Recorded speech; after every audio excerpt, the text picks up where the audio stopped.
Because guess what? The trials and tribulations are going to come. And if you quit, you're not going to be able to overcome. So you have to commit to growing together daily.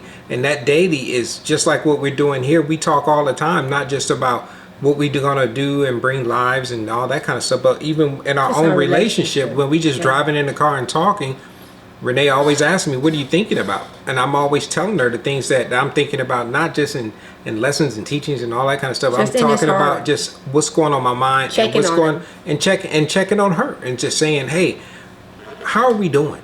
Mm-hmm. Sometimes you have to be unafraid to ask questions that you may not want to know the answer to, but that's the only way you're going to get better. Renee is the only one that can tell me I'm doing a good job as a husband, her husband, and vice versa.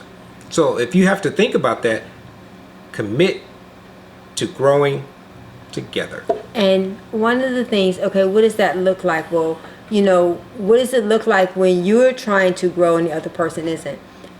I can say that I know it is difficult. Marriage is only hard when it's one person. Mm-hmm. When only one person is doing the work, it's hard. But does that mean it's impossible? No, it does not. I believe that Jesus showed us through his life that we're going to have difficulty, adversity, tribulation. Many are the afflictions of the righteous. James 1, consider it pure joy when you find yourself in difficult and adverse situations, knowing it produces patience and perseverance, so you be mature and equipped for every good work. And marriage is a good work, but it is work. And so there are going to be times where you may be at 100 and they may be at 50. It's never going to be 50-50.